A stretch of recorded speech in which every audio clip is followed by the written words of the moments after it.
They say it takes 21 days to build a habit, but they never tell you about the 22nd day. The day the excitement fades. The day that new you feels suspiciously like the old you. Most people are living their lives in a state of permanent, almost successful, almost wealthy, almost disciplined. We are a generation of starters, but we are a graveyard of finishers. Right now, your brain is wired for comfort. It is an ancient machine designed to keep you safe, warm, and stagnant. But there is a glitch in the software. A way to bypass the survival instinct and install a new operating system, one built on the silent power of voluntary hardship. In the next 40 minutes, we are going to explore the 30-day discipline challenge. This is not a get-rich-quick scheme. It is a psychological reconstruction. By the end of this film, you will understand how 30 days of focused intensity can do more for your bank account and your blood pressure than 10 years of trying your best. Welcome to the Forge. Does it ever feel like you are fighting a ghost? You set an alarm for 6 a.m., but by 6:01, you've already negotiated with yourself. You tell yourself that you'll work twice as hard tomorrow if you can just have 30 more minutes of sleep today. You look at your finances and promise that this is the month you'll finally start that side hustle or stop the mindless spending. But then a Friday night happens. An essential purchase appears. And the cycle repeats. The problem isn't that you lack talent. The problem is that you have a negotiation habit. You have become an expert at talking yourself out of greatness. You are living in a house with no foundation, wondering why the walls keep shaking every time the wind of reality blows. You feel behind. You feel like the world is moving faster than you are. And the truth is, it is.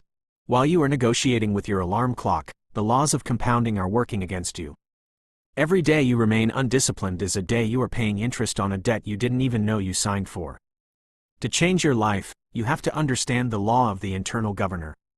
In high-performance cars, a governor is a device that limits how fast the vehicle can go.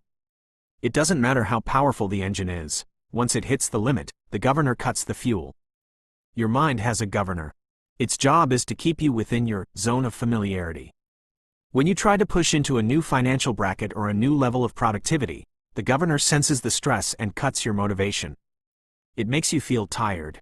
It makes you feel bored. It makes you feel like it's not worth it. The 30-day discipline challenge is designed to break that governor. Think of your discipline like a muscle. If you never lift anything heavy, the muscle atrophies. Most people treat discipline like a rare resource they only use for emergencies. But the elite treat it like an athlete treats oxygen. The challenge is built on 4 pillars: the cold start, the digital fast, the wealth allocation, and the deep work block. For 30 days, we remove the fluff. We stop the negotiation. We move from a world of should to a world of must. When you remove the option to quit, the brain stops looking for the exit and starts looking for the solution. This is the transition from a consumer mindset to a commander mindset. A consumer reacts to the world. A commander dictates it. The monk mode block is a 4-hour window of total cognitive isolation. Most people work in a state of continuous partial attention. They have a browser tab open for work, a phone buzzing with notifications, and a mind drifting toward lunch. This is not work. This is theater. When you switch tasks, even for a second to check a text, you pay what scientists call a switching cost. Your brain doesn't instantly pivot. A residue of the previous thought lingers, clogging your mental gears. It can take up to 20 minutes to return to a state of flow after a single interruption. If you check your phone 3 times an hour, you are never actually working. You are living in a permanent state of mental fog. To execute a perfect monk mode block, you must follow the 3 laws of the environment. The first is the law of physical distance. Your phone is a masterpiece of engineering designed to break your will. Even if it is face down on your desk, a portion of your brain is dedicated to resisting the urge to touch it. This is brain drain. To enter the block, the phone must be in a different room. Not in your pocket. Not in a drawer. Out of sight, out of reach. The second is the law of digital quarantine. Before the block begins, you must close every application that is not essential to the specific task at hand. If you are writing, your email must be closed. If you are coding, your social feeds must be blocked. You are building a digital wall around your consciousness. There is no, just for a second. In the Forge, a single drop of cold water can crack the blade. The third is the law of the deep start. The first 15 minutes of monk mode are the hardest. This is when your brain will scream for dopamine. It will tell you that you're bored, that you're tired, or that you should check the news. This is the boredom threshold. If you can push past these 15 minutes without flinching, the governor will eventually release its grip. You will slide into flow, a state where time disappears, and your output multiplies by 5. In this state, you aren't just working faster, you are working deeper. You see patterns that others miss. You solve problems that seem impossible to the distracted mind. The elite don't work more hours than you. They just work deeper hours. While the world spends its day splashing in the shallows of shallow emails and trivial meetings, the monk mode practitioner is diving into the depths where the pearls are hidden. One 4-hour block of deep focus is worth more than 12 hours of busy work. It is the highest leverage decision you can make in your professional life. You don't need a promotion. You don't need a better computer. You don't need more luck. You need the discipline to sit in a room, alone, and stay there until the work is done. One of the greatest lies of the modern era is that you need to feel motivated to take action. Motivation is a chemical. It is a temporary spike of dopamine that disappears the moment things get difficult. If you wait for motivation to build your business or save your money, you are a slave to your hormones. The masters of finance don't use motivation. They use systems. Consider the story of the iron investor. He didn't wait until he felt inspired to invest. He automated the decision. He took the choice out of his own hands. He understood a truth that most people miss. Discipline is the bridge between goals and accomplishment, but the bridge must be built of stone, not feelings. Another hidden truth? Your small wins are actually dangerous.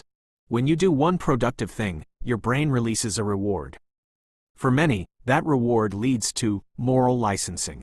You think, I worked out this morning, so I deserve to spend $50 on a dinner I can't afford. You are using your discipline as a currency to buy back your bad habits. The 30-day challenge stops this leak. It teaches you that a win is not an excuse to slack off. A win is the fuel for the next win. If you are ready to stop the negotiation, here is the protocol. First, the rule of the first hour. For the next 30 days, the first hour of your day belongs to your future.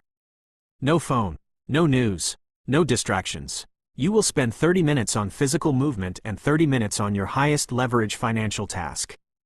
Whether that is learning a skill, analyzing a market, or drafting a plan. You win the morning to win the war. Second, the financial blackout. For 30 days, you will spend money on nothing but essentials. No small treats. No subscriptions you don't use. You are starving the impulse monster. At the end of 30 days, you take the total amount saved and move it into a dedicated investment account. You are teaching your brain that capital is a tool, not a toy. Third, the monk mode block. 4 hours every day, 0 interruptions. This is where the real work happens. You put your phone in another room. You close every tab that isn't related to your mission. In a world of distracted people, the person who can focus for 4 hours is a god. Fourth, the accountability audit. Every night before sleep, you write down one thing. Did I keep my word to myself today? Yes or no. There is no almost. Imagine you are 80 years old. You are sitting in a quiet room, looking out the window. Suddenly, a door opens. A man walks in. He looks exactly like you, but he moves with a different energy. His eyes are sharp. His hands are steady. He has achieved everything you ever dreamed of. He has the freedom, the legacy, and the peace that you spent your life wishing for. That man is the version of you that chose discipline. He is the person you would have been if you had finished what you started. He is the person who didn't hit snooze. He is the person who stayed in monk mode when everyone else was at the bar. Now, imagine he looks at you and asks one question. Why didn't you just give me 30 days? The pain of discipline weighs ounces. The pain of regret weighs tons. You are currently holding the weight of your future in your hands. Which one are you going to choose? 30 days is going to pass regardless of what you do. In 4 weeks, you can be the same person with the same excuses, looking at the same bank balance. Or, you can be the person who finally looked the governor in the eye and said, no more. The forge is hot. The metal is ready. The only thing missing is your decision to step inside. If you are committing to the 30 days, let it be known. Type Day 1 in the comments. Not for us, but as a digital contract with yourself. Subscribe to stay within the architecture of excellence. The clock is ticking. The negotiation is over. We will see you at the finish line.